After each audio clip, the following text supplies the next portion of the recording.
Speak so they listen. How to communicate with clarity, confidence, and impact. A practical guide for people who feel unheard. This book teaches how to speak with confidence, structure your thoughts, and express ideas in a way that instantly grabs attention even if you're not naturally outspoken. Part I, Understanding the Voice. Chapter 1, Why People Don't Listen. The attention economy. Your voice is competing for survival. We live in the most distracted era in human history. Every day, the average person is bombarded with over 50 marketing messages, countless notifications, emails, social media updates, and an endless stream of content competing for their attention. Your voice, whether you're speaking in a meeting, giving a presentation, or having a conversation, is now competing with smartphones, internal thoughts, worries about the future, and a brain that's been trained to scroll, skip, and move on within seconds. The attention economy has fundamentally changed the rules of communication.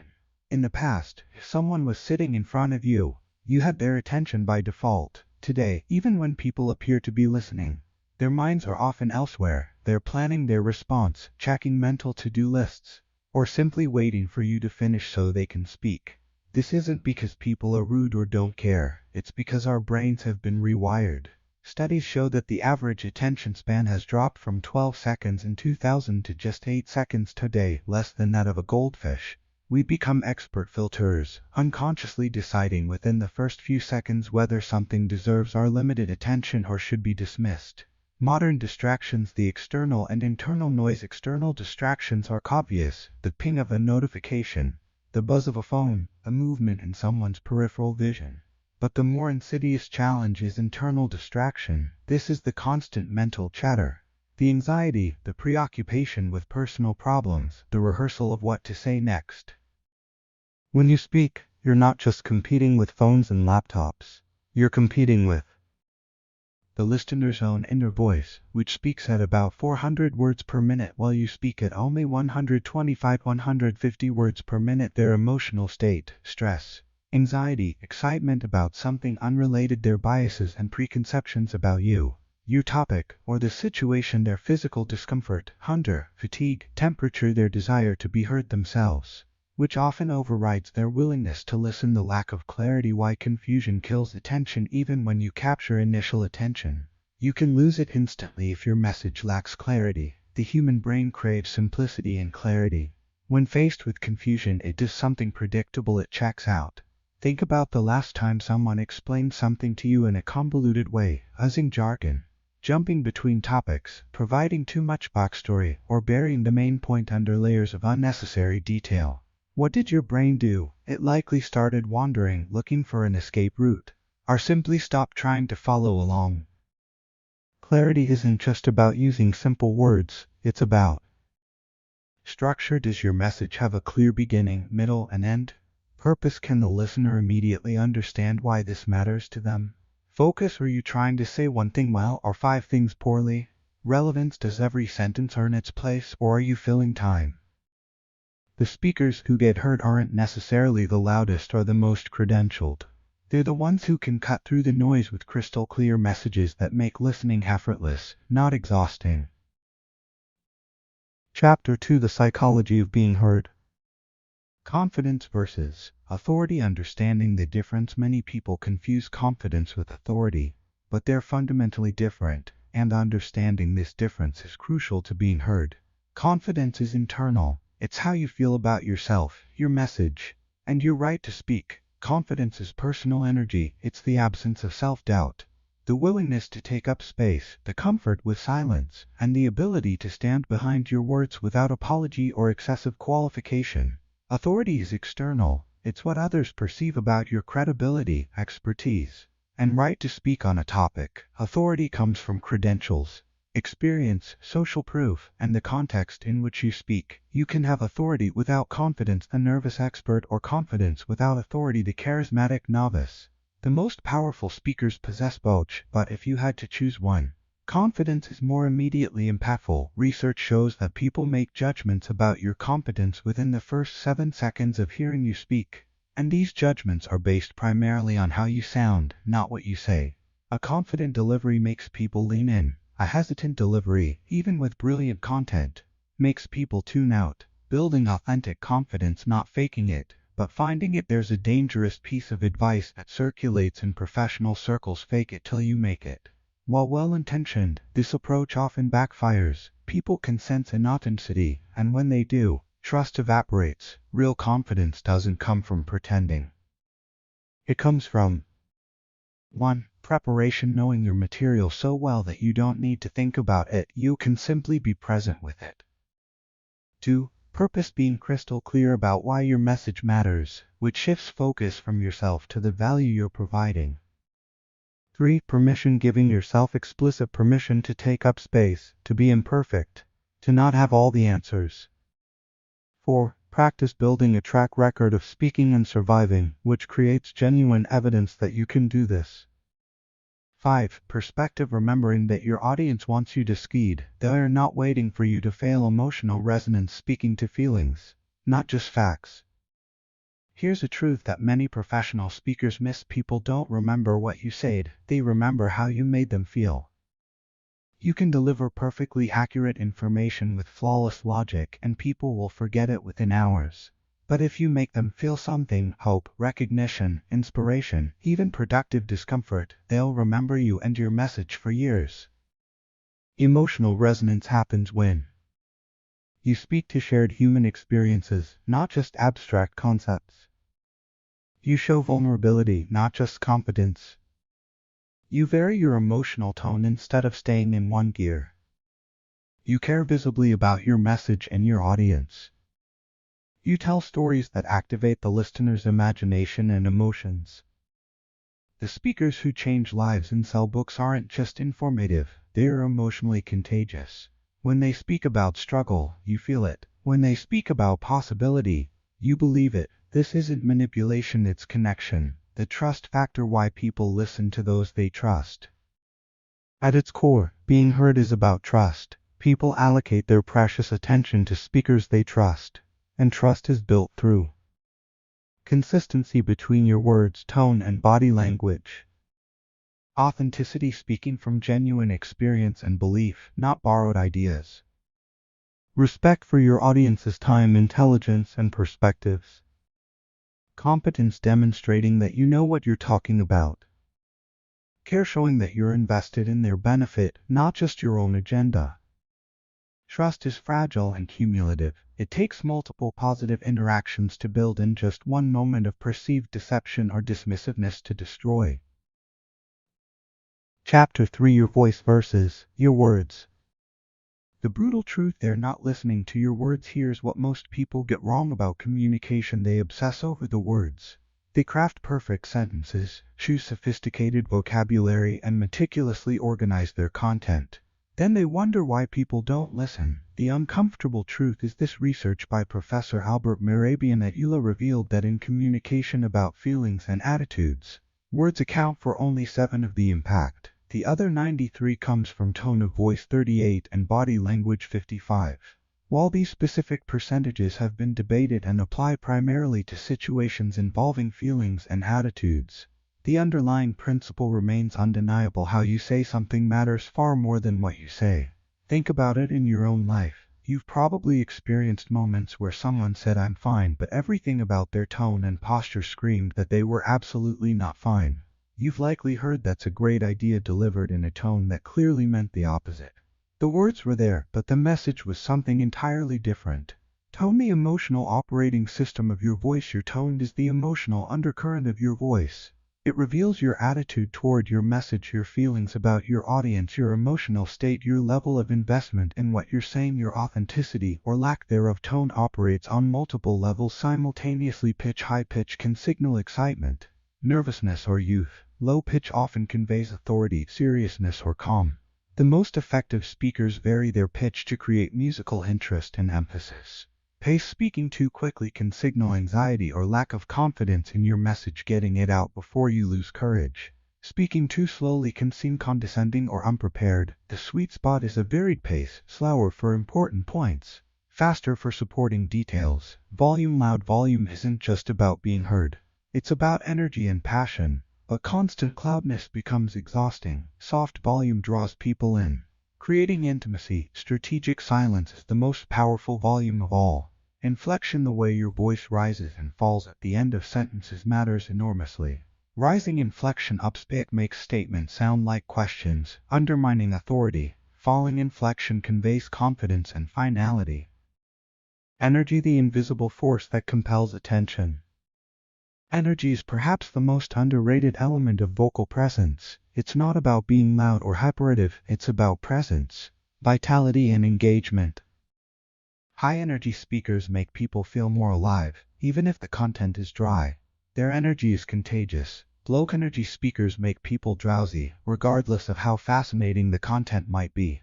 Your energy level sets the ceiling for your audience's engagement, but energy isn't one-dimensional.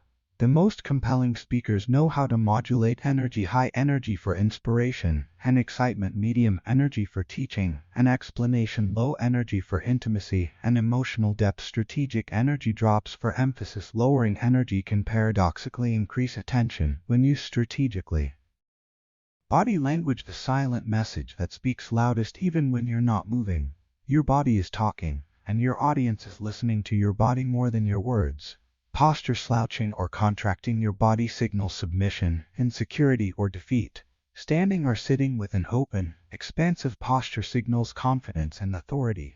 Your posture doesn't just communicate to others, it actually affects your own hormones and emotional state. Eye contact, looking away constantly, signals discomfort or dishonesty. Staring without breaking signals aggression. Natural, varied eye contact signals confidence and connection. In group settings, distributing eye contact equitably makes everyone feel included. Gestures, keeping your hands still or hidden, diminishes your power. Using hand gestures that complement your words, not distract from them, increases comprehension by up to 60. The best gestures are natural, purposeful, and varied. Facial expression, a face that doesn't move is either robotic or hiding something. Authentic facial expressions that align with your message create trust and emotional resonance. Mirror expressions happen unconsciously and reveal your true feelings. You can't fully fake them, which is why authenticity matters. The integration, when voice, tone, energy, and body align. Magic happens when all these elements align. When your words, tone, energy, and body language tell the same story, this is congruence. And it's the foundation of charisma. When you're incongruent, saying "I'm excited" with a flat tone and closed body language, people trust the nonverbal signals and dismiss your words. Your audience might not consciously notice the mismatch, but they'll feel it as something being off. When you're congruent, you become magnetic. People lean in, they believe you, they remember you. Not because you're perfect, but because you're authentic and aligned. The path to congruence isn't about learning to control every aspect of your presentation. It's about connecting so deeply with your message that your voice, tone, energy, and body naturally express what you truly feel and believe. Part 2: Building Confident Communication. Chapter 4: The Power of Simplicity. Why complexity is the enemy of being heard. There's a seductive trap that catches intelligent people: the belief that complexity equals sophistication. We think that using bigger words, layering multiple concepts, and demonstrating the full depth of our knowledge will make us more impressive. The opposite is true.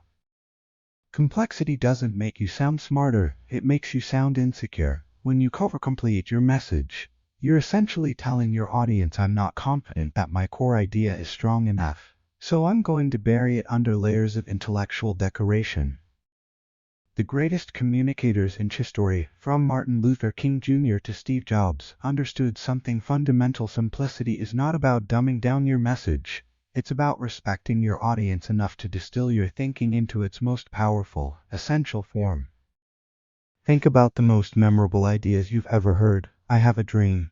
Just do it. Think different. Be the change you wish to see. These aren't complex formulations. They're crystallized truth. They stick because there's nowhere to hide. No mental effort required to decode them. The clear message formula: one idea, one sentence, one impact. Here's the formula that transforms confusion into clarity. One idea. Before you open your mouth, know exactly what single concept you want your audience to understand. Not 3 ideas, not 5 key points. 1. If someone could walk away remembering only one thing, what would it be? Most communication fails at this first step. People try to communicate everything they know in a single conversation, presentation, or email. The result, nothing lands. The human brain can't process multiple complex ideas simultaneously. When you try to say everything, you say nothing. One sentence. Once you've identified your one idea, compress it into a single, clear sentence that a 12-year-old could understand. This is your North Star. Everything else you say should either lead to this sentence, prove this sentence, or illustrate this sentence. This sentence becomes your anchor. When you feel yourself rambling or losing focus, come back to this sentence. When someone asks, "What's your point?" you can deliver this sentence immediately and confidently. The discipline of reducing your idea to one sentence forces clarity. If you can't say it simply, you don't understand it well enough. As Einstein reportedly said, if you can't explain it to a 6-year-old, you don't understand it yourself. One impact. Finally, know exactly what you want your audience to feel, think, or do after hearing your message. Not what you want to say, what you want them to experience. This is the difference between communicating and connecting. Ask yourself, what emotion do I want them to feel? Inspired, concerned, curious, empowered? What belief do I want to shift or reinforce? What action do I want them to take, even if it's just thinking differently? The tyranny of and why you must choose.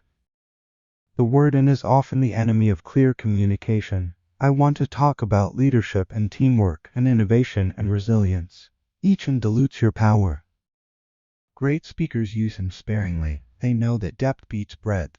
They'd rather say one thing so well that it changes someone's perspective than say 5 things adequately that are forgotten by tomorrow.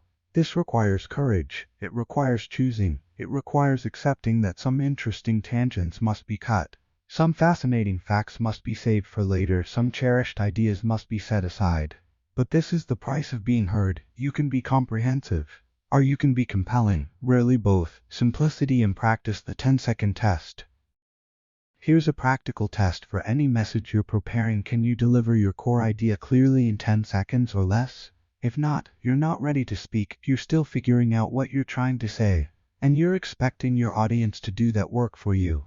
That's not fair, and it won't work.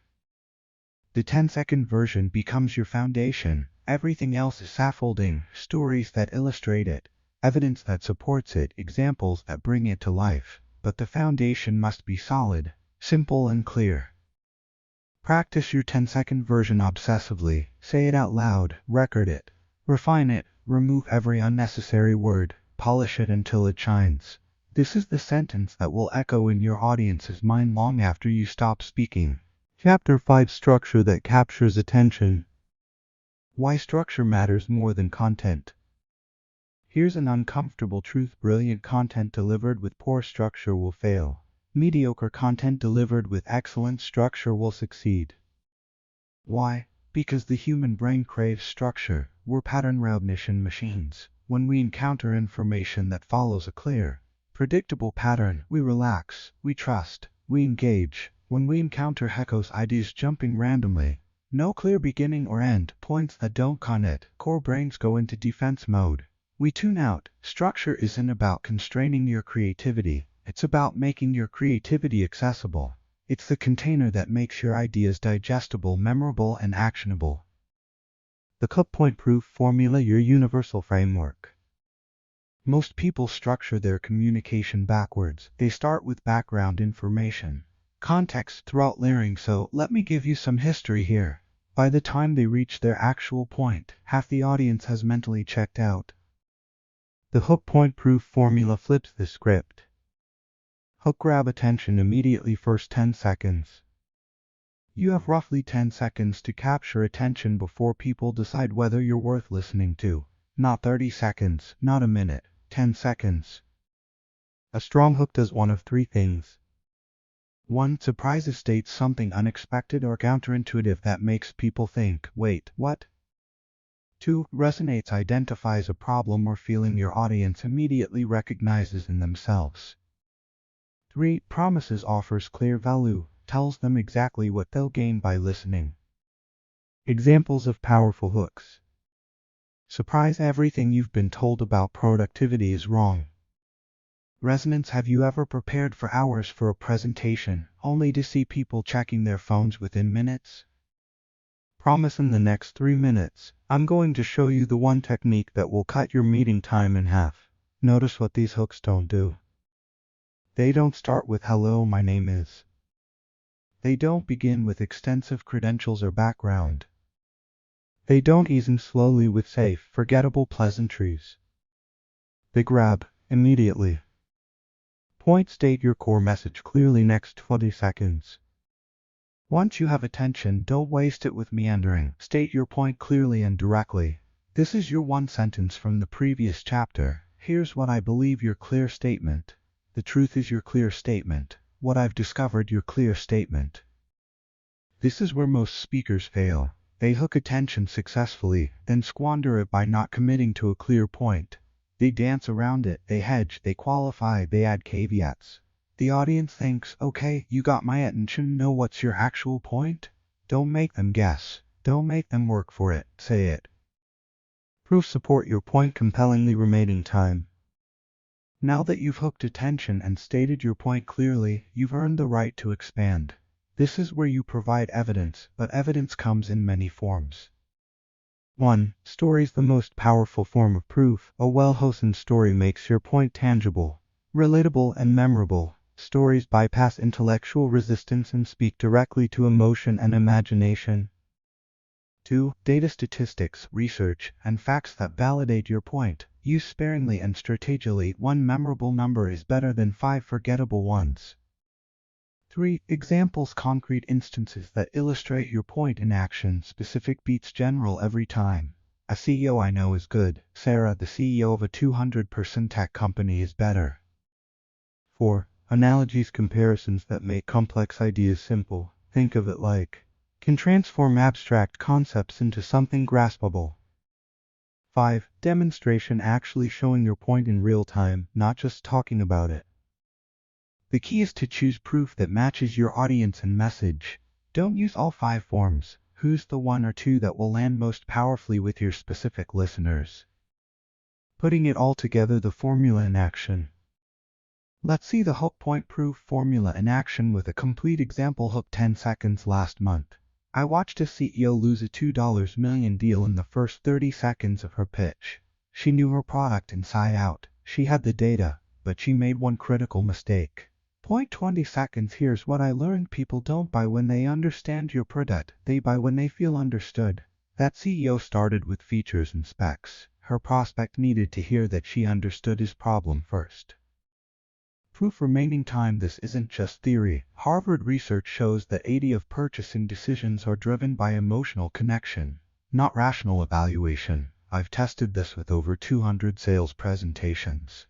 The ones that start with "here's what I understand about your challenge" close at 3x the rate of those that start with "here's what makes us great. Let me show you how this works." Imagine you're that prospect, and I start by saying your competitors are stealing market share while your internal processes slow you down.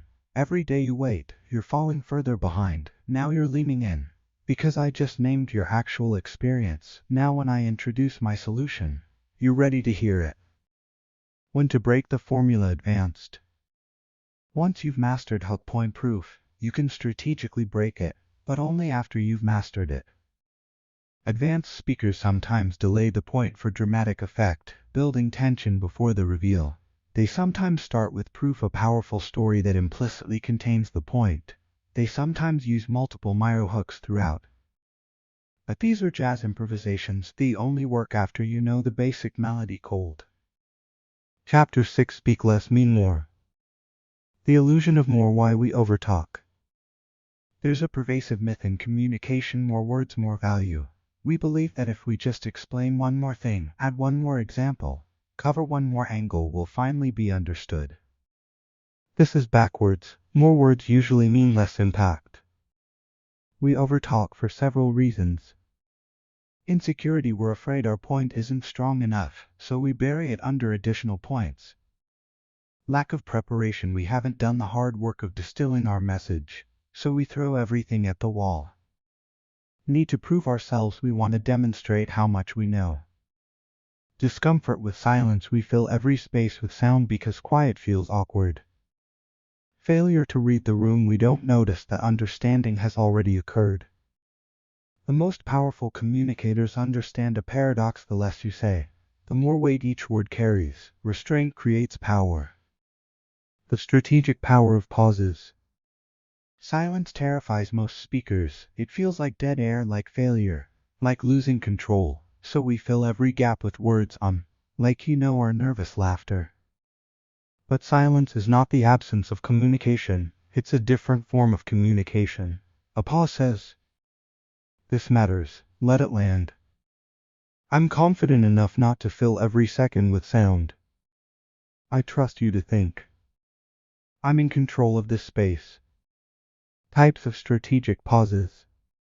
1. The emphasis pause. Before you pause, right before your most important word or phrase, creating anticipation. The one thing that changed everything was pause asking for help. 2. The impact pause. After you deliver your key message, then stop. You let it breathe. You resist the urge to immediately explain or justify. You trust it to land. 3. The transition pause. Between major ideas or sections, you pause to signal a shift. This gives your audience's brain a moment to process before moving to new territory. 4. The invitation pause. You pause to create space for response, reaction, or questions. This transforms monologue into dialogue. Practice the courage to stop talking. Here's a challenging exercise. Record yourself speaking about something you care about for 2 minutes. Then listen back and count. How many unnecessary words could be cut? How many times did you rush through without pausing? How many thumbs, likes, and filled space? How many times did you explain something that was already clear? Now do it again, but this time, cut your word count by 30. Add 3 strategic pauses. Let your key sentence stand alone without immediately explaining it. Which version is more powerful? Almost certainly the second. Emphasis, making your keywords unmissable. When everything is emphasized, nothing is emphasized, yet many speakers deliver every sentence with the same energy and volume, making their entire message one undifferentiated blur. Strategic emphasis makes your most important words stand out. You can emphasize through volume, getting louder for power, or counterintuitively softer for intimacy and focus. Let me tell you the one thing that matters: soft but intense. Hey, slowing down on important words, making each syllable deliberate. This changes everything. Pitch dropping lower for authority or rising higher for excitement. Repetition, saying your key phrase twice or even 3 times with pauses. The question is trust. Pause. The question is trust. Pause. It's always been about trust. Isolation, surrounding your keywords with silence, making them stand out against the quiet. The rule: your emphasis choices should be deliberate, not random. Before you speak, identify your 3 most important words or phrases. Everything else supports these. These are where you slow down, pause, shift your energy. Storytelling, the ancient art of meaning making. Facts tell, stories sell, but more importantly, stories stick. The human brain is wired for narrative. For 200 years before PowerPoint, before writing, even before complex language, humans shared knowledge through stories.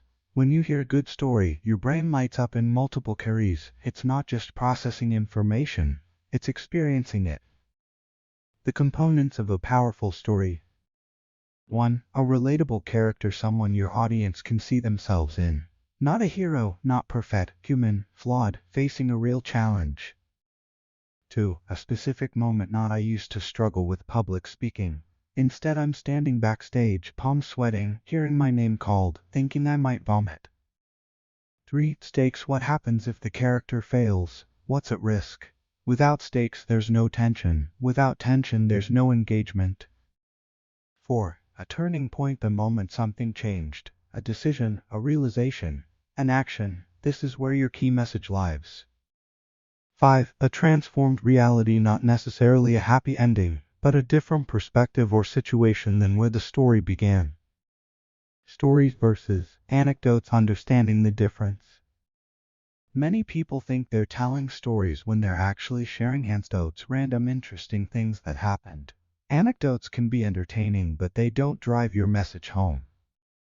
A story has a point, everything in it serves that point. You could remove it from your communication and the structure would collapse because the story is the proof of your message. An anecdote is decoration. It's interesting but not essential. It could be swapped out for another anecdote with minimal impact. Before including a story, ask, does this prove my point, or am I just sharing something interesting? If it's just interesting, cut it or save it for later. The discipline of brevity, respecting your audience's time. Every word you speak costs your audience something, their time, their attention, their energy. The greatest sign of respect you can show is to use these resources carefully. This doesn't mean speaking in telegrams or stripping all personality from your communication. It means saying what needs to be said, not everything that could be said. Choosing one powerful example over 3 mediocre ones. Trusting your audience to be intelligent enough to understand without cover-explanation. Editing yourself in real time, cutting tangents before they sprawl. Ending when your message is complete, not when you've exhausted your material. Think about the speakers you admire most. Chances are, they left you wanting more, not wishing they'd said less. Part 2: Leadership through Speech. Chapter 7. Sound like a leader even if you're not one yet. The leadership paradox: authority creates followers, but voice creates leaders. Here's a truth that disrupts conventional thinking: leadership doesn't begin with a title, a corner office, or permission from others. It begins with how you sound when you open your mouth. You've witnessed this yourself. Someone with no formal authority speaks in a meeting, and the room goes quiet. People lean in, they listen, they follow. Meanwhile, someone with an impressive title speaks and eyes glaze over. People comply out of obligation, not inspiration. The difference isn't credentials, it's vocal presence. Vocal presence is the invisible quality that makes people think, this person knows something I need to know, or I trust this person to lead us through uncertainty, or simply I want to hear what they have to say. What sounding like a leader actually means. Let's destroy a myth first. Sounding like a leader doesn't mean sounding aggressive, domineering, or loud. Some of the most powerful leaders in history, from Nelson Mandela to Fred Rogers, spoke with quiet intensity, not volume. Leadership voice has specific, learnable qualities. 1. Groundedness. Your voice emanates from deep in your body, not trapped in your throat. It has weight, resonance, and stability. When you speak, it sounds like you're standing on solid ground, not teetering on the edge. 2. Clarity of purpose. Every sentence has direction. You're not wandering verbally, hoping to stumble upon a point. You know where you're going, and your voice reflects that certainty. 3. Calm authority. Even when discussing urgent or emotional topics, there's a centered quality to your voice. Not detached or old, present and in control. This is the voice that makes people think, even if things are chaotic, this person won't panic. 4. Spaciousness. You're not rushing. You're not filling every silence with sound. Your speech has breathing room, which paradoxically makes people pay closer attention. 5. Conviction. Without aggression. You believe what you're saying. It's evident in your tone. But you're not trying to force others to agree through vocal domination. You're stating truth as you see it and trusting it to land. Commanding speech techniques. The mechanics of authority. Authority in speech isn't mystical, it's mechanical. Here are the specific techniques that create the sound of leadership. Technique 1. Downward inflection. This is perhaps the single most powerful vocal adjustment you can make. Most people unconsciously end sentences with upward inflection called uptalk, especially when nervous. This makes statements sound like questions, undermining your authority even when your content is strong. We need to move forward with this project. Upward inflection sounds uncertain. Seeking approval. We need to move forward with this project. Downward inflection sounds decisive, confident. The pattern is simple. Let your pitch drop at the end of statements. Reserve upward inflection only for actual questions. This single change can transform how people perceive your confidence. Practice exercise. Record yourself making 5 statements. Listen back. If your pitch rises at the end, you're weakening your authority. Re-record them with downward inflection. Notice how different you sound. Technique 2. Strategic lowering of pitch. Lower voices are unconsciously associated with authority, competence, and leadership. This isn't about gender, it's about resonance and the physics of sound. Margaret Thatcher famously lowered her pitch by 46 to sound more authoritative as Prime Minister. You don't need vocal training to access your lower register, you just need to relax your throat and jaw. Breathe deeply, allowing your voice to originate from your diaphragm, not your throat. Speak from your chest, not your head. Start sentences slightly lower than feels natural. When you're about to say something important, consciously drop your pitch half a note. Notice how it changes not just how others hear you, but how you feel about what you're saying. Technique 3: The power pause before speaking. Leaders don't rush to fill silence. When asked a question or when transitioning between topics, they pause. Not nervously but deliberately. This pause says several things simultaneously. I'm thinking carefully about what I'm going to say. What I'm about to say matters. I'm not afraid of silence. I control the pace of this conversation. The next time you're in a meeting and someone asks you a question, try this. Take a full breath before responding. Count to 2 in your mind. Then speak. The quality of both your answer and how it's received will change. Technique 4: Vocal grounding through breath. Your voice is only as grounded as your breath. When you breathe shallowly from your chest, your voice sounds thin, anxious, uncertain. When you breathe deeply from your diaphragm, your voice has fullness, resonance, and authority. Vocal grounding exercise. 1. Place one hand on your chest, one on your belly. 2. Breathe in such a way that only your belly hand moves. Your chest should stay relatively still. 3. On the exhale, speak a sentence. 4. Notice how different your voice sounds when supported by deep breath versus shallow breath. Before any important speaking moment, a presentation, a difficult conversation, a moment when you need to project authority, take 3 deep belly breaths. This isn't just calming, it's mechanically changing your voice. Technique 5: Eliminating qualifiers and minimizers. Leaders speak with certainty. Even when discussing uncertainty, they don't hedge constantly with verbal tics that undermine their message. Weak: I just think that maybe we should kind of consider possibly moving in this direction, if that makes sense. Strong: we should move in this direction. Words and phrases to eliminate. Kind of, sort of, maybe, possibly, perhaps. I just think. Why just? Do you think it or not? Does that make sense? Trust that it does, or explain it better. If that's okay, are you asking permission or stating a position? I might be wrong, but then figure out if you're right before speaking. This doesn't mean being inflexible or arrogant. It means stating your position clearly, then being open to other perspectives. Here's what I believe. I'm open to hearing different views as leadership. Maybe I'm wrong, but could we possibly consider? Is weakness the embodiment of leadership voice? It's not just your mouth. Your voice doesn't exist in isolation from your body. Leadership voice requires leadership posture: feet planted firmly, shoulder width apart, not fidgeting, shifting weight, or backing away. Your physical groundedness creates vocal groundedness.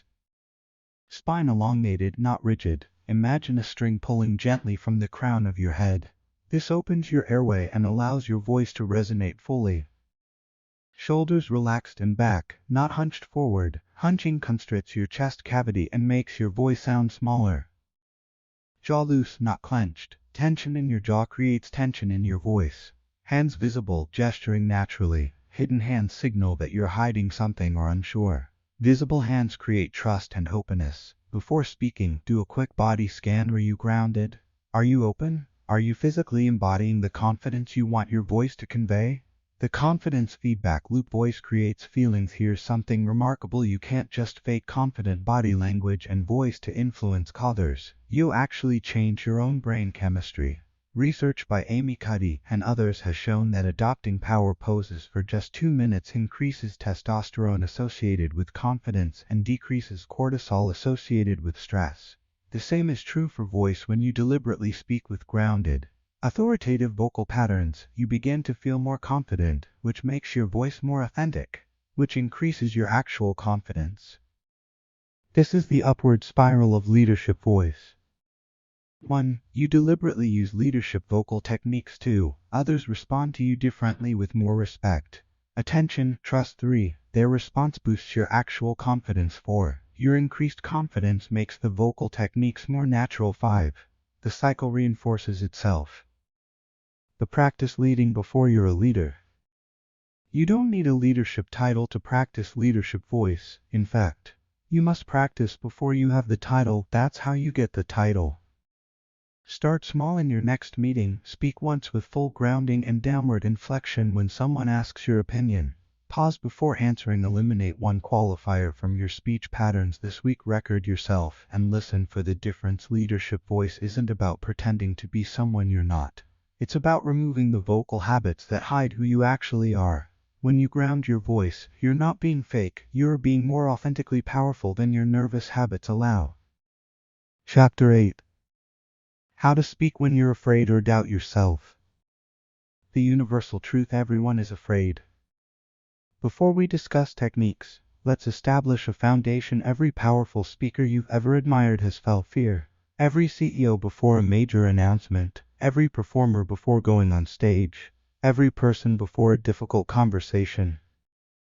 The difference between those who speak powerfully despite fear and those who let fear silence them isn't the presence of fear, it's the relationship with fear. Amateur speakers try to eliminate fear, professional speakers accept it, work with it, and sometimes even use it as fuel. Understanding your inner voice: the critic versus the coach. Inside your head there's a voice that speaks before, during, and after you communicate. For most people, this voice is not kind, it's harsh, hypercritical, and destructive. You're going to mess this up. Nobody wants to hear what you have to say. You sound stupid. Everyone can see you're nervous. You should just stay quiet. This is the inner critic, and it's trying to protect you. It believes that if you don't speak, you can't fail. If you don't try to lead, you can't be rejected. It's wrong, but it's not malicious, it's just scared. The transformation happens when you develop a second voice, the inner coach. This voice is firm but compassionate. You're nervous, and that's normal. You can do this anyway. Your message matters more than your comfort. You've prepared. Trust your preparation. Even if this doesn't go perfectly, you'll survive and learn. Courage isn't the absence of fear, it's action despite fear. Reframing fear from threat to energy. Your body doesn't distinguish between fear and excitement. Physiologically, they're nearly identical: increased heart rate, heightened alertness, adrenaline, shallow breathing. The difference is entirely in your interpretation. When you interpret these sensations as fear, your brain goes into threat mode. Your thinking narrows, your voice tightens, your body contracts. When you interpret the exact same sensations as excitement, your brain goes into opportunity mode. Your thinking expands, your voice opens up, your body engages. The refrain before speaking: when you feel your heart racing and your hands trembling, say to yourself, I'm excited instead of I'm nervous. It sounds absurdly simple, but research shows this refrain literally changes your performance. Your body has given you energy. You get to choose whether that energy fuels fear or powers performance. Overcoming anxiety: practical techniques that actually work. Let's move beyond generic advice like just relax and into specific, neurologically grounded techniques. Technique 1. The 4-7-8 breath. This breathing pattern activates your parasympathetic nervous system, your body's down mechanism. Breathe in through your nose for 4 counts, hold for 7 counts, exhale through your mouth for 8 counts, repeat 3-4 times. The extended exhale is key. It signals to your brain that you're safe, reducing anxiety chemicals. Do this 2 minutes before any high-stakes speaking moment. Technique 2. Physical grounding. Anxiety makes you feel disconnected from your body, floating in panic. Counter this by pressing your feet firmly into the floor, squeezing your hands into fists for 10 seconds, then releasing, touching a solid object and feeling its texture, naming 5 things you can see, 4 things you can touch, 3 things you can hear. This brings you back into your body and out of your spiraling thoughts. Technique 3. Worst case scenario planning. Paradoxically, facing your worst fear reduces its power. Ask yourself, What's the worst thing that could happen? If that happened, could I survive it? What would I do next? Usually you realize the worst case is embarrassment, and I've survived embarrassment before. I'd learn from it and try again. Once you've faced and planned for the worst case, it loses its ability to paralyze you. Technique for the confidence file. Create a document, digital or physical, containing past moments when you spoke well, positive feedback you've received, reminders of why your message matters, evidence that you're more capable than your fear suggests. Review this file before high-stakes speaking moments. Your inner critic has been collecting evidence of your inadequacy for years. It's time to collect counter-evidence. Technique 5. Externalizing the voice. When the inner critic speaks, don't argue with it, that gives it power. Instead, notice that there's that critical voice again. Name it. Hello, fear brain. Thank it. Thanks for trying to protect me. Set it aside. I hear you and I'm going to speak anyway. This creates distance between you and the fearful thoughts. You're not your inner ready, you're the person observing the inner critic. That observer has power, the critic doesn't. Speaking through self-doubt, the botched approach. Self-doubt whispers you don't know enough. You're not qualified. Others are more expert than you. The mistake most people make is trying to argue with this doubt. No, I am qualified. I do know enough. This rarely works because doubt is persistent. Instead, use the botched approach. I have doubts about my qualifications, and my perspective still has value. I don't know everything about this topic, and what I do know is worth sharing. I'm nervous about speaking up, and I'm going to do it anyway. This acknowledges reality without letting reality stop you. You can be nervous and brave. You can have doubts and speak. You can be imperfect and still valuable. The preparation paradox. Why over-preparing creates more anxiety. You'd think that endless preparation would reduce anxiety. Sometimes it does the opposite. When you over-prepare, memorizing every word, planning for every possible question, trying to achieve perfection, you are actually reinforcing the belief that anything less than perfect is dangerous. You're telling yourself, if I don't get this exactly right, something terrible will happen. This creates brittle confidence. The moment something unexpected occurs, and it will, your over-prepared plan crumbles and panic sets in. Better approach: prepare your structure and key points, but leave room for spontaneity. Know your opening and closing cold, but trust yourself to navigate the middle. This creates flexible confidence, the kind that can adapt when things don't go as planned. Speaking when you've already failed. Recovering mid-performance. What do you do when fear becomes reality? When you lose your train of thought, stumble over words, or say something you immediately regret? The amateur freezes, the professional recovers. Recovery techniques. If you lose your place, pause. Don't panic or apologize profusely. Simply say, let me reconnect with my point. Or where was I? Pause, then continue. Your audience will barely remember this moment, but they'll definitely remember if you spiral into visible panic. If you say something wrong, correct it cleanly. Actually, let me revise that. Then move on. Don't dwell.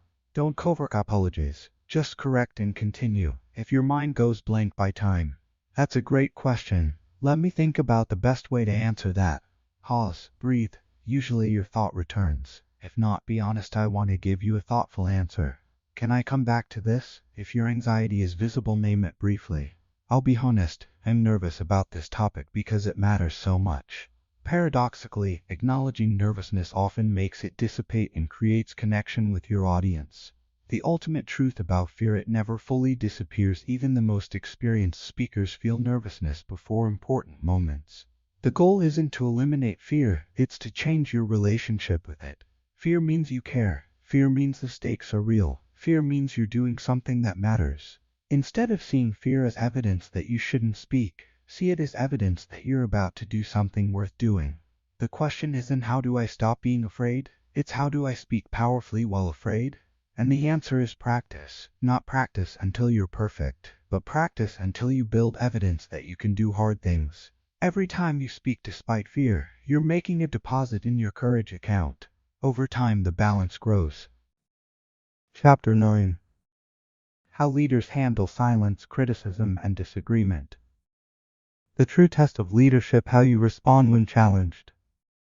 Anyone can sound like a leader when they're unopposed, when the room agrees, when there's no tension. The true test comes when Someone challenges your idea publicly, you're met with silence instead of affirmation. Your authority is questioned. Someone disagrees with you forcefully, you're criticized in front of others. In these moments, most people either become defensive and aggressive or they collapse and backpedal.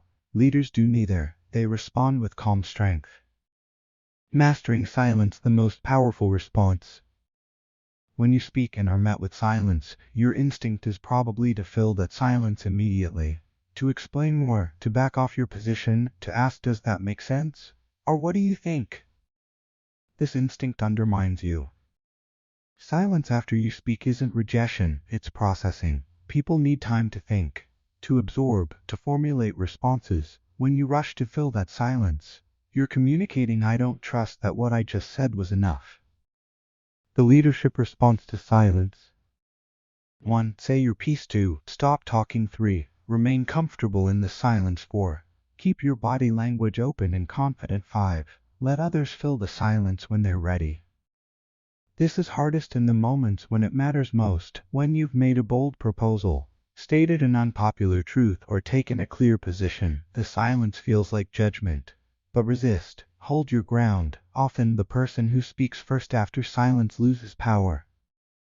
Practice exercise in your next meeting. After you contribute, count to 5 in your head before speaking again.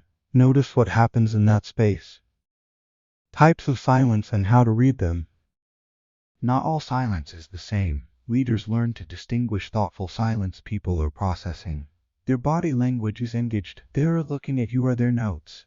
Their faces show concentration. Give this silence space. Uncomfortable silence. People are unsure how to respond.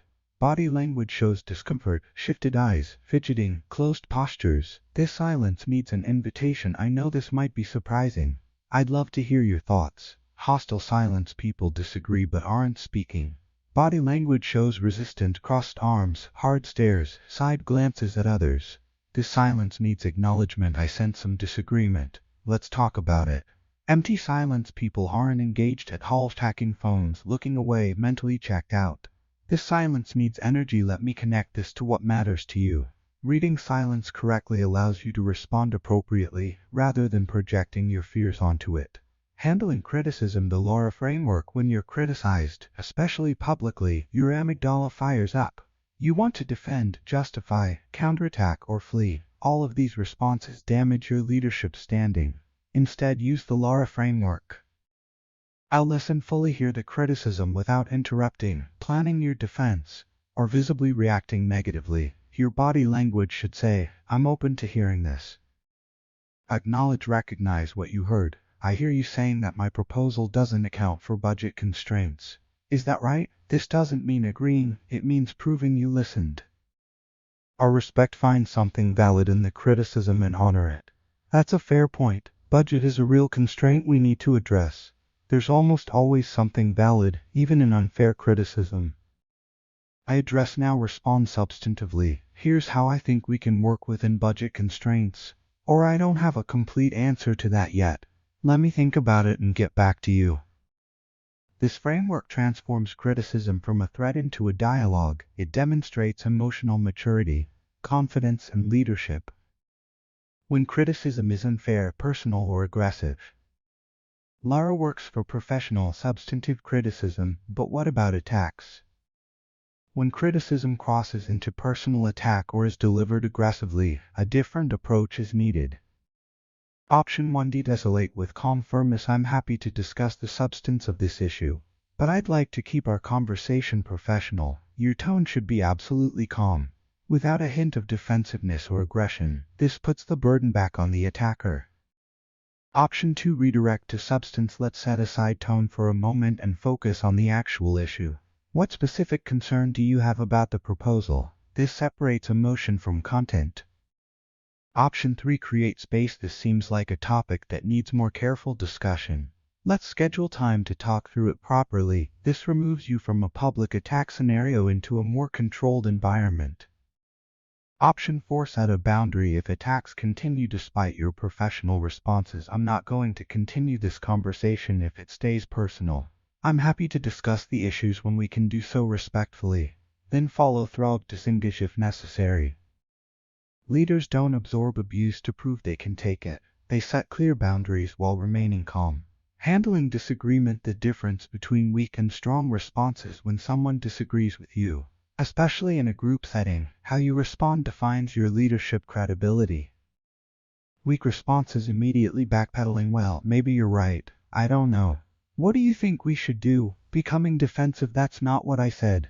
You're misunderstanding me. Dismissing. I disagree. Moving on. Appeasing. Let's just find a compromise where everyone gets something. Strong responses. Seeking to understand. Tell me more about your perspective. What concerns you about this approach? Acknowledging validity. I see your point. That's a real consideration. Restating your position. Here's why I still believe this direction makes sense. Even considering your point. Finding synthesis. What if we combine both perspectives, taking your concern about X and my emphasis on Y? Notice the pattern. Strong responses treat disagreement as information, not threat. They demonstrate security, not defensiveness. The power of "you might be right." One of the most disarming and powerful phrases in leadership communication is "you might be right." This isn't capitulation, it's intellectual honesty. It says, I'm secure enough to consider other perspectives. I'm not so attached to being right that I can't learn. I value truth more than winning this argument. My confidence doesn't require me to be infallible. You can say you might be right and still maintain your position. You might be right that this approach has risks. I'm willing to take those risks because I believe the upside is worth it. This phrase stops debates from becoming ego battles. It lowers defensiveness in others. It models the intellectual humility that great leaders possess. Changing your mind publicly. Strength, not weakness. Many people fear that changing their position in response to criticism or new information will make them look weak, inconsistent, or indecisive. The opposite is true. Leaders who can publicly update their thinking are respected for intellectual integrity, willingness to learn, prioritizing truth over ego, being responsive to new information. The key is how you frame it. Weak framing. I was wrong. I'm sorry. Forget what I said before. Strong framing. Based on what you shared, I'm updating my thinking. Here's how my position has evolved. Or that's a compelling point I hadn't fully considered. Let me incorporate that into the proposal. This isn't waffling, it's leadership. Rich leaders who never update their thinking in response to new information aren't strong.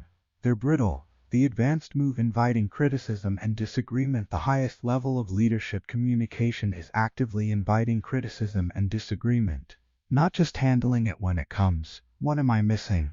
Where is this proposal weakest? What concerns do you have that I haven't addressed? Who disagrees? I want to hear from you. This requires genuine security, but it preempts hidden resistance. Surfaces important information early, demonstrates confidence, creates psychological safety for others, turns potential adversaries into collaborators. When you invite criticism sincerely, not as a rhetorical trick, you transform the dynamic. You're no longer defending a position against critics. You're collaboratively building the best solution with input from all perspectives. The meta communication. What your response to challenge reveals. Every time you handle silence, criticism, or disagreement, you're communicating something beyond the immediate content. If you become defensive, I'm insecure, I need to be right, I can't handle challenge. If you collapse, I don't really believe in my position, I'm easily swayed, I lack conviction. If you dismiss, I don't value other perspectives, I'm not interested in dialogue, it's my way or nothing. If you engage thoughtfully, I'm confident but not arrogant, I'm open to learning, I value truth over winning, I can handle complexity. People are watching not just what you say about the issue at hand, but what you reveal about yourself through how you handle the challenge. Practice building your challenge response muscle. Like all communication skills, handling challenge well requires practice. You can't wait until high-stakes moments to develop these capabilities. Practice strategies. 1. Seek out small disagreements and low-stakes conversations. Deliberately invite disagreement and practice responding well. 2. Replay past challenging moments. Think about times when you were criticized or disagreed with. How did you respond? How could you have responded better? Mentally rehearse the better response. 3. Role play with a trusted friend or colleague. Practice responding to criticism. Have them challenge you increasingly forcefully while you practice staying calm and using the frameworks in this chapter. 4. Study examples, watch videos of leaders being challenged in interviews, debates, or meetings. Notice what works and what doesn't. 5. Reflect after real challenges. After any moment of criticism or disagreement, journal: what did I do well? What could I improve? What will I do differently next time? The goal isn't perfection, it's progressive improvement. Each time you handle a challenge slightly better than last time, you're building leadership presence. Part I. Practical application. Chapter 10. Communicate ideas that move people. The brutal truth: logic doesn't move people, emotion does. Here's what they don't teach you in business school, presentation courses, or communication workshops. Facts don't change minds. Data doesn't inspire action. Logic doesn't move people. You've experienced this yourself. How many times have you presented perfect reasoning, irrefutable evidence, and clear logic, only to watch people remain unmoved? How many times have you seen someone with weaker arguments but stronger emotional appeal win the room? This isn't because people are irrational, though sometimes they are. It's because humans are fundamentally emotional beings who use logic to justify decisions already made at the emotional level. Neuroscience confirms this. The emotional centers of your brain, particularly the amygdala and limbic system, process information faster and more powerfully than your rational cortex. By the time your logical brain catches up, your emotional brain has already decided what it thinks and feels. The most effective communicators understand this hierarchy. 1. First, make people feel something. 2. Then, give them logical reasons to justify what they already feel. 3. Finally, provide a clear path to action. When you reverse this order, starting with logic, you lose people before they ever engage emotionally. The 6 core emotional triggers that move humans throughout history, across all cultures and contexts. Certain emotional triggers consistently move people to attention and action. Trigger 1. Fear and its resolution. Fear is the most primal trigger. When people feel afraid, they pay attention. Everything else becomes secondary, but fear alone paralyzes. The complete formula is fear, hope, action. You must name the threat, fear, offer a solution, hope, and show the path forward, action. Example: in practice week, we should improve our cybersecurity. Strong: last quarter, our competitor lost $3 million to a ransomware attack that shut down their operations for 2 weeks. Their clients fled, some haven't returned. Fear: we're vulnerable to the same thing. Fear personalized, but there's good news. We can implement protection right now that makes us virtually impervious to these attacks. Hope: here's the 90-day plan. Action. Trigger 2. Belonging and tribal identity. Humans are tribal animals. We make decisions based not just on individual benefit, but on group identity. People like us do things like this. The phrases that trigger belonging: we, not I or you, are people, those who understand. Join us, be part of something bigger. When you communicate, you're not just presenting information, you're offering membership. People don't just buy products, they buy identity. They don't just support causes, they become the kind of person who supports those causes. Example: in practice week, this software increases productivity by 23. Strong: the best teams in the world, the ones who move fast and ship great work, they've all made the same shift. They stopped fighting their tools and started using systems that work with them. They're part of a movement that values speed without sacrificing quality. You can join them. Trigger 3. Status and recognition. Every human has a deep need to be seen, valued, and elevated. When you make people feel important, special, or ahead of others, you've created powerful emotional resonance. This isn't about appealing to narcissism, though sometimes it is. It's about recognizing people's fundamental desire to matter, to be competent, to be respected. Status elevation phrases. You're the kind of person who, most people don't understand this, but you, this is advanced thinking. You're ahead of the curve on this. Not everyone is ready for this, but you are. Example: in practice week, here's a new approach to management. Strong: most managers are still operating with industrial age thinking, control, micromanagement, hierarchy, but the leaders who are winning right now, they've moved past that. They understand what you understand, that trust and autonomy create better results than surveillance ever could. You're already thinking at this level. Trigger 4. Curiosity and the unknown. The human brain is wired to close open loops. When you create a knowledge gap, when you hint at something important without revealing it fully, you create irresistible curiosity. Curiosity triggering patterns. What nobody tells you about X, the one thing that changes everything. Here's what I discovered that shocked me. There's a hidden reason why. Before I reveal X, you need to understand why. Example in practice week, I'm going to explain our new strategy. Strong 3 months ago, I noticed something strange in our data, a pattern that didn't make sense. The more I investigated, the more I realized we've been approaching this entirely wrong. What I'm about to share will change how you think about everything we do. Trigger 5: righteous anger and injustice. When people witness unfairness, inequality, or injustice, they feel compelled to act. This trigger is powerful but must be used carefully and ethically. The formula: name the injustice, channel the anger, direct toward constructive action. Example in practice week, our pricing isn't fair. Strong. For years, big corporations have charged small businesses tanks what they charge enterprises for the exact same product. Same features, same support, different price tag. Why? Because they can. Because small businesses have no negotiating power. This isn't just bad business, it's exploitation. And we're ending it. Here's how. Trigger 6: hope and possibility. While fear grabs attention, hope sustains action. People need to believe that change is possible, that their effort matters, that a better future exists. Hope requires specificity. Vague optimism, things will get better, doesn't move people.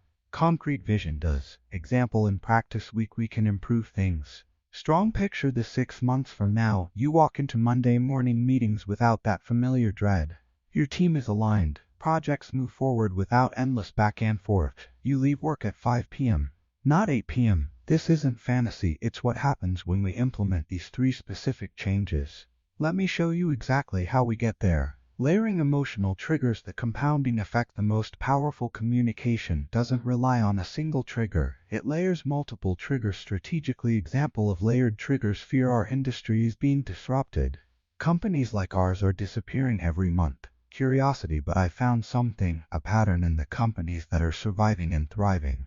Belonging: the best organizations in our space have all made the same 3 shifts. Status: not everyone sees this yet, but you're the kind of leader who can. Hope: when we make these changes, we won't just survive, we'll lead. Injustice: and we'll prove that you don't have to be a Silicon Valley unicorn to innovate and win. Notice how each trigger builds on the previous one, creating momentum and emotional resonance. The ethics of emotional influence. This is important. Understanding emotional triggers is not a license to manipulate. There's a critical difference between influence and manipulation. Manipulation: using emotional triggers to benefit yourself at the expense of others, or to get people to act against their genuine interests. Influence: using emotional triggers to help people see truth more clearly, overcome inertia, and act in alignment with their actual values and interests. Ask yourself before every communication: am I being truthful? Would I want someone to use these techniques on me in this situation? Am I helping people make better decisions or exploiting their emotions? Is the action I'm encouraging genuinely in their interest? Emotional communication is powerful. Use it ethically, reading the room, identifying which triggers will land. Not every emotional trigger works in every situation or with every audience. Leaders learn to read their audience and choose triggers strategically. Fear works when the threat is real, imminent, and relevant to the audience. Overuse creates panic or numbness. Belonging works when the group identity is desirable and clearly defined. Overuse can feel cult-like or exclusionary. Status works when the audience values growth and recognition. Overuse can feel manipulative or pandering. Curiosity works when the audience has time and mental space to engage. Overuse can frustrate or exhaust. Anger works when the injustice is genuine and actionable. Overuse creates toxicity and burnout. Hope works when the vision is credible and specific. Overuse without substance creates cynicism. Practice emotionalizing your current messages. Take something you're currently communicating, a proposal, a pitch, a difficult conversation, a presentation. Now ask: 1. What do I want people to feel? 2. Which emotional triggers will create that feeling? 3. How can I incorporate that trigger authentically into my message? 4. What story, metaphor, or example makes this trigger visceral? Transform this. We should adopt this new process into this every week. We lose hours to confusion, miscommunication, and rework. Frustration, pain. I know you feel it. That sense that we're working harder but not smarter. Recognition. But imagine if Monday mornings felt different. If you could see exactly what needed to happen, who was doing what, and where you stood. Hope. Vision. That's not a fantasy. Here's how we get there. Action. Chapter 11. Speak so they act. The gap between agreement and action. You've seen this 1,000 times. People not in agreement. They say great idea, they seem genuinely convinced. Then, nothing happens, no action follows. This is the communicator's nightmare, the gap between intellectual agreement and behavioral change. Understanding this gap is crucial. People don't act on what they understand. They act on what they feel compelled to do, capable of doing, and clear about how to do. Most communication focuses entirely on understanding. Let me explain why this matters. But understanding alone rarely drives action. You must also create desire. They want to act. Capability. They believe they can act. Clarity. They know exactly what action to take. Urgency. They feel compelled to act now, not eventually. The anatomy of a call to action that actually works. Most calls to action fail because they're either too vague, let's do better, or too aggressive, you need to do this now. The effective call to action has 5 specific components. 1. Specific and singular. The brain can't process multiple competing actions. We should improve customer service, increase sales, and reduce costs. Creates paralysis. Nobody knows what to do first. Weak. Let's focus on growth. Strong. This week, each of you will reach out to 3 past clients who haven't bought in 6 months. 1. Action. Crystal clear, measurable. 2. Time-bound. Eventually never comes. Soon is meaningless. When you get a chance is code for never. Week. Start implementing this when you can. Strong. By Friday at 5 p.m. Send me your top 3 priorities using this framework. Deadlines create urgency. Without them, everything becomes later. 3. Within their control. If the action requires resources, approvals, or capabilities the person doesn't have, they can't act no matter how motivated they are. We transform our entire customer experience. Strong. In your next customer interaction, ask one additional question about their needs. The second is doable immediately. The first is overwhelming. 4. Connected to their motivation. People act on their motivations, not yours. Even when you've inspired them, the action must connect to what they personally care about. Weak. Do this because I need you to. Strong. Do this because you told me you want to grow your leadership skills. This is how you practice that. Link the action to their stated goals, values, or pain points. 5. With low friction. The easier the action, the more likely it happens. Every additional step, every required decision, every bit of ambiguity increases friction and reduces action. Weak. Figure out the best way to improve your productivity. Strong. Download this app link. Set one 25-minute focus block tomorrow morning, and tell me how it went. Remove barriers. Make it absurdly easy to say yes. The persuasion stack. Building to your ask. Effective persuasion isn't a single moment, it's a progression. You don't ask for action immediately. You build toward it.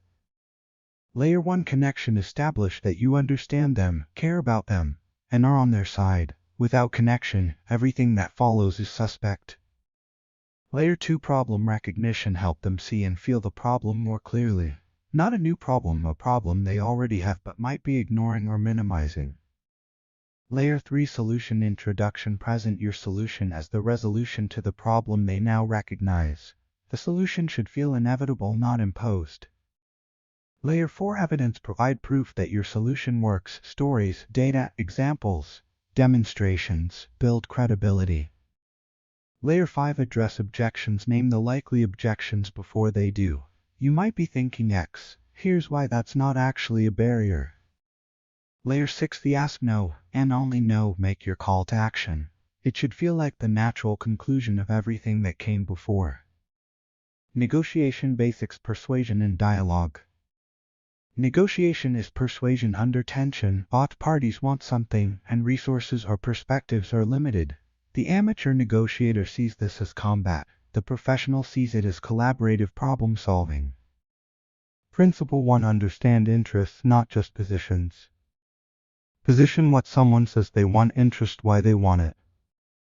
People argue about positions, they resolve through interests. Example. Position: I need this delivered by Friday. Interest: I have a client meeting Monday and need to review it first. Once you understand the interest, you can find solutions that satisfy it even if the original position isn't met. What if I deliver the essential section Thursday and the rest by Monday morning?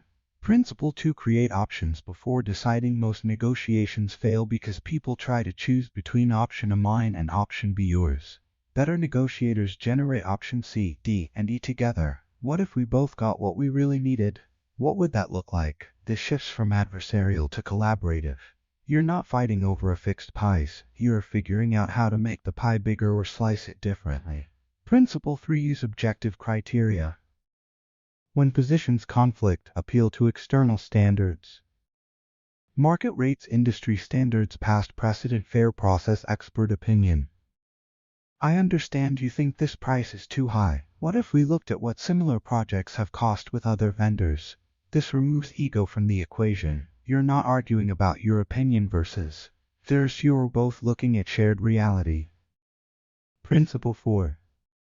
Know your BATNA. Best alternative to a negotiated agreement. Your power in any negotiation comes from your alternatives. If you have no alternative to this deal, you have no leverage. If you have excellent alternatives, you can walk away, and that changes everything. Before any negotiation, what will you do if this doesn't work out? How good is that alternative? How can you improve your alternative? The person with the better BATNA has more power, even if they have less formal authority. The language of persuasion: words that move. Certain words and phrases have disproportionate persuasive power because even weak reasons become more persuasive when preceded by because. The human brain is wired to seek causation. Weak: you should do this. Stronger: you should do this because X. Imagine creates mental simulation, making abstract ideas concrete. Imagine what it would feel like 6 months from now if this was solved. You're not Emmy makes communication about them, not you. Weak: I think this is important. Stronger: this matters to your goals because, and not but negates everything before it, and creates addition. Weak: I agree with you but. Stronger: I agree with you and here's something else to consider. What if lowers resistance by framing things as possibility, not demand? Weak: you need to change your approach. Stronger: what if we tried a different approach? Overcoming resistance: the 5 types and how to handle each. Not everyone will agree with you immediately. Understanding the type of resistance helps you respond effectively. 1. Logical resistance: I don't think this will work. Response: provide evidence. Address their specific concerns. Ask what would need to be true for them to believe it would work. 2. Emotional resistance: I don't like this. Response: acknowledge the emotion. Explore its source. Address the underlying fear or concern. 3. Inertia resistance: why change what's working? Response: show the cost of not changing. Make the familiar feel risky and the new feel safe. 4. Relationship resistance: I don't trust Yuthic's source. Response: build credibility. Find trusted intermediaries. Focus on small trust-building actions first. 5. Practical resistance: I don't have time. Recursability. Response: lower the barrier to entry. Provide support. Break action into smaller steps. Misdiagnosing the type of resistance leads to ineffective responses. Don't give more logic to someone with emotional resistance. Don't try to build trust with someone who has practical resource constraints. The follow-up where most persuasion actually happens. The presentation, pitch, or conversation is just the beginning. Real persuasion happens in the follow-up. Most people fail at follow-up by following up too rarely. They forget following up too frequently. They annoy following up with the wrong message, asking for decision instead of providing value. Effective follow-up strategy: touch 124 hours. Reinforce the core message. Thank you for your time yesterday. The key point I want you to remember is X. Touch 2 1 week. Provide additional value. I came across this Ardildid example that relates to what we discussed. Thought you'd find it interesting. Touch 3 2 weeks. Address likely objections. You might be wondering about X. Here's additional information on that. Touch 4 1 month. Social proof. Just wanted to share that others like them have implemented this and seen specific results. Touch 5 continue. Providing value without asking for anything. You're building trust and staying top of mind. The magic number is often 7-12 touches before action happens. Most people give up after 1-2. The ultimate persuasion principle: make them the hero. People act when they can see themselves as the hero of the story, when the action elevates their identity and moves them toward who they want to become. Your job isn't to be the hero of your persuasive message. Your job is to show them how they become the hero by taking the action you're suggesting. Weak: I have this great solution that will solve your problem. Strong: when you implement this, you'll be the leader who transformed your team's performance. Your people will thank you, your boss will notice, you'll prove what you've always known you were capable of. The action isn't just practical, it's identity affirming. They're not just solving a problem, they're becoming who they want to be. Chapter 12. Shaping your communication identity. Communication identity: who you are when you speak. You have a communication identity, a consistent pattern of how you show up when you speak. This identity isn't fixed, it's been shaped by your early experiences, how you were responded to as a child, your cultural context, communication norms you absorbed, your successes and failures, what worked and what didn't, your self-perception, how you see yourself as a communicator, your habits, the patterns you've repeated until they feel automatic. The question is your current communication identity serving you or limiting you? Most people operate from a communication identity they never consciously chose. They're still speaking the way they learned to speak in childhood, or the way that once worked in a specific context but no longer serves them. The 3 communication archetypes and how to evolve beyond them. Most people fall into one of 3 default communication patterns. The capizer minimizes their own needs to avoid conflict, over-apologizes and qualifies constantly, struggles to say no or disagree, prioritizes being liked over being heard. Common phrase: I might be wrong, but cost respect, influence, and self-avoid. Evolution learning that kindness and firmness coexist. That being clear is kinder than being vague. That saying no to others means saying yes to yourself. The dominator speaks to win, not to connect, interrupts, talks over, dismisses others' perspectives, equates volume and aggression with strength, prioritizes being right over being effective. Common phrase: that's wrong. Here's what's actually true. Cost: relationships, collaboration, and genuine influence versus compliance through fear. Evolution learning that listening creates more power than talking. That strength allows for vulnerability, that influence comes from connection. The withdrawer stays silent even when they have valuable contributions, avoids speaking up to avoid judgment or failure, lets others make decisions they should participate in, prioritizes safety over impact. Common phrase: silence, or I don't really have anything to add. Cost: opportunity, growth, and living up to their potential. Evolution learning that perfect contributions don't exist. That value comes from participation, that courage is built through action, not contemplation. Designing your ideal communication identity: if you could choose how you show up when you speak, what would you choose? Exercise your communication identity statement. Complete these sentences: when I speak, I want people to feel. The qualities I want to embody are. The impact I want to have is. I will know I've achieved this when. This becomes your North Star. Every practice session, every speaking moment, every choice about how to communicate can be measured against this intention. Example communication identity statement: when I speak, I want people to feel heard, challenged, and hopeful. I want to embody clarity, conviction, and compassion. The impact I want to have is helping people see possibilities they didn't know existed. I'll know I've achieved this when people leave conversations with me feeling more capable and inspired. Voice practice: the daily discipline. Your voice is an instrument. Like any instrument, it requires regular practice, not just before big moments, but daily. Morning voice warm-up: 5 minutes. 1. Humming. 1 minute hum at different pitches, feeling the vibration in your chest, throat, and head. This wakes up your vocal cords gently.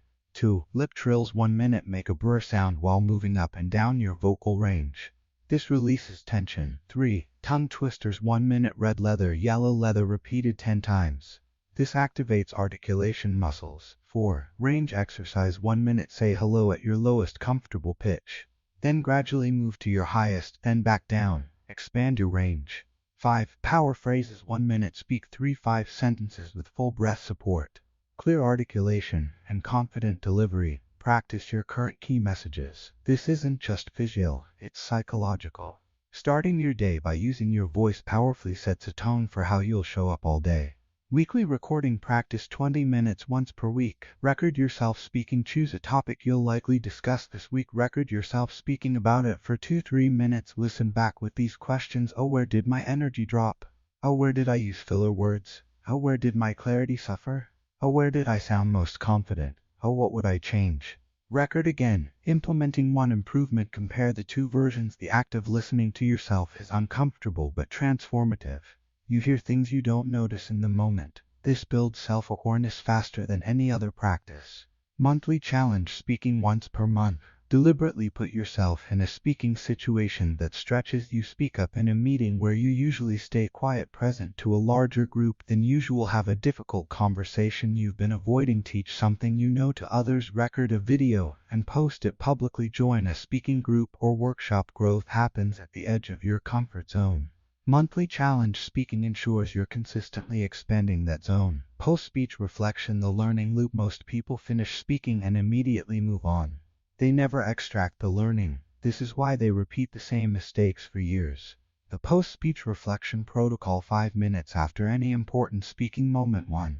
What went well? Start with squish. Your brain needs to know what to repeat to.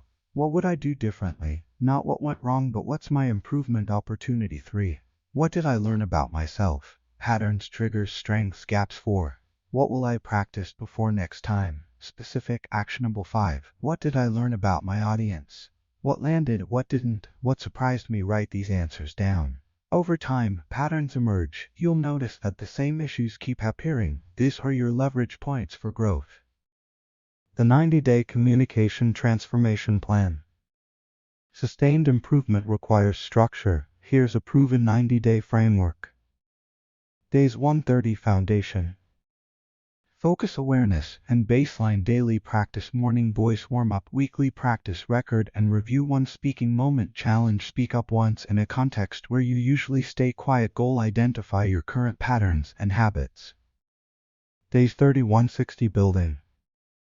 Focus, deliberate, skill development. Daily practice. Morning warm-up. One technique from this book. Weekly practice. Record and review. Implement one specific improvement. Challenge. Present to a group or lead a discussion. Goal. Build competence in 2-3 specific techniques. Day 60-190. Integration. Focus, making new patterns automatic. Daily practice. Full routine. Real-world application. Weekly practice. Record and review. Push your range. Challenge. Speak in your most intimidating context. Goal. Operate from your new communication identity naturally. Building your support system. You can't do this alone. Communication transformation happens faster and deeper with support. Find a speaking partner, someone who will practice with you, give you honest feedback, and hold you accountable. Meet weekly to practice and reflect. Join a community. Toastmasters, speaking circles, professional groups where communication skill is valued. Regular exposure and feedback accelerate growth. Hire a coach if this matters to your career or life. Invest in professional guidance. A good coach sees what you can't see and accelerates your progress dramatically. Create accountability. Tell people you're working on this. Ask them to notice and comment on changes they see. Public commitment increases follow-through. The long game. Communication as life practice. Here's the truth about becoming a powerful communicator. It's not a destination you arrive at. It's a practice you commit to for life. You will have moments of brilliance where everything clicks, where your voice is grounded, your message is clear, your impact is palpable. You'll also have moments where you stumble, where fear wins, where you revert to old patterns. Both are part of the journey. The masters, the speakers whose voices have changed millions of lives, aren't people who never struggle. They're people who never stop practicing, never stop refining, never stop showing up despite the fear and imperfection. Your communication identity isn't fixed. You're writing it with every word you speak. Every conversation is practice. Every meeting is an opportunity. Every difficult moment is a teacher. The question isn't, will I become a great communicator? It's, will I commit to the practice? If you commit, transformation is inevitable. Not overnight, not without setbacks, but inevitable. Your next action, the one thing you'll do today. Reading this book is valuable, but reading alone changes nothing. Action changes everything. So here's your commitment. Right now, before this day ends, you will speak up once in a situation where you would normally stay silent. Or record yourself speaking about something that matters to you for 2 minutes. Then listen back, or have one difficult conversation you've been avoiding. Or practice one technique from this book in a real conversation. Choose one. Do it today, not tomorrow, not when you feel ready. Today. Because the gap between who you are as a communicator now and who you can become isn't crossed by intention, it's crossed by action. Your voice matters. The world needs to hear it. Start now. Conclusion. The voice that changes everything. What changes when you find your voice? This book began with a question: why don't people listen? But the deeper question, the one that brought you here, is how do I become someone worth listening to? You've learned the mechanics, the vocal techniques, the structures, the psychological triggers, the persuasion frameworks. You've learned what to do with your breath, your posture, your words. But here's what really changes when you find your voice. You stop apologizing for taking up space. You recognize that your perspective, your ideas, your experience have value, not because you're perfect, but because you're human and you've learned something worth sharing. You stop waiting for permission. You realize that leadership isn't granted by title or approval. It emerges the moment you decide to speak truth, offer vision, and take responsibility for your impact. You stop hiding behind uncertainty. You learn that speaking with conviction doesn't require having all the answers. It requires clarity about what you do know and honesty about what you don't. You stop fearing judgment, not because judgment disappears, but because you decide that being heard is worth the risk of being criticized. You stop making yourself small. You step into the fullness of your voice, the depth, the power, the resonance that was always there, just waiting for you to claim it. The ripple effect of your voice. When you find your voice, something remarkable happens. You give others permission to find theirs. The person who stays silent in meetings watches you speak up and thinks, maybe I can too. The team member who doubts themselves hears your conviction and thinks, maybe I have something valuable to say. The young person struggling to be heard sees you command a room and thinks, maybe that's possible for me. Your voice doesn't just impact the immediate conversation. It creates ripples that spread far beyond what you can see. Every time you speak with clarity, you're modeling what's possible. Every time you handle criticism with grace, you're teaching emotional maturity. Every time you lead through uncertainty, you're showing others how courage looks. Your voice is never just about you. It's about everyone who's watching, learning and finding their own courage through yours. The choice you make every time you speak. Here's the fundamental truth this entire book has been building toward. Every time you open your mouth, you're making a choice. You can choose the small voice, the one that apologizes, qualifies, minimizes, and hides, the voice that protects you from judgment but also protects you from impact. Or you can choose the full voice, the one that claims space, speaks truth, takes risks, and influences, the voice that might be criticized but also might change everything. This choice isn't made once, it's made hundreds of times a day. In every meeting, every conversation, every moment when you have something to say and must decide whether to speak or stay silent, the voice you use today is creating the communicator you become tomorrow. Choose the small voice repeatedly, and it becomes your identity. Choose the full voice repeatedly, and you step into power you didn't know you possessed. What success actually looks like. Let's be clear about what success means in this journey. Success is not never feeling nervous, always saying the perfect thing, being universally liked or agreed with, never stumbling or making mistakes, becoming someone you're not. Success is speaking up when it matters, despite the fear, getting better at articulating what you mean, influencing the conversations that shape your world, learning from every speaking moment, becoming more authentically yourself. The goal isn't perfection, the goal is presence, impact, and continuous growth. Some days you'll be brilliant, some days you'll be adequate, some days you'll wish you'd said something differently. All of this is success, as long as you're showing up and speaking. The commitment who you're becoming. Before you close this book, make one final commitment, not to the book, not to me, but to yourself. I commit to being someone whose voice matters. Not because I'm perfect, but because I'm willing. Not because I have all the answers, but because I'm willing to share what I know. Not because I'm fearless, but because I'm willing to speak despite the fear. I commit to practicing daily. Not for hours, but consistently. Not perfectly, but persistently. Not when I feel ready, but now. I commit to speaking up when I see something that needs to be said, when I have something valuable to contribute, when silence would be easier but speech is necessary. I commit to my growth, learning from every conversation, reflecting on every speaking moment, Getting better, gradually, relentlessly. I commit to helping others find their voices. By modeling courage, by creating space for others to speak, by amplifying voices that need to be heard. This is the commitment of someone who will be heard. This is who you're becoming. Your first 48 hours the launch. The next 48 hours determine whether this book becomes transformation or just information. Hour 124. Identify the one technique that resonated most powerfully with you. Practice it in a low-stakes conversation today. Record a 2-minute voice note about something you care about. Listen back and notice one thing you want to improve.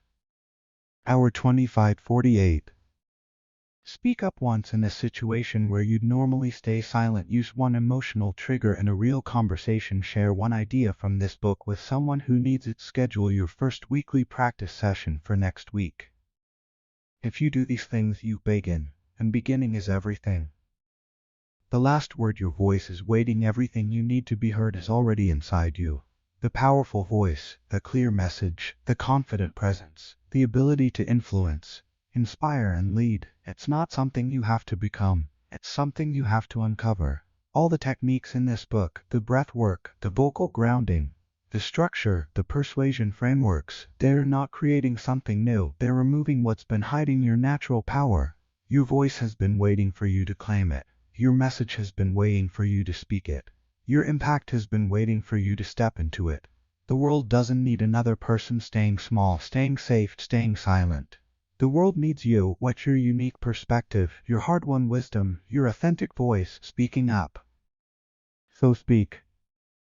Speak when you're scared. Speak when you're uncertain. Speak when it would be easier to stay quiet. Because every time you choose your voice over your fear, you're not just changing yourself. You're changing the conversation. You're changing the room. You're changing what's possible. Your voice has the power to change everything. Now go use it.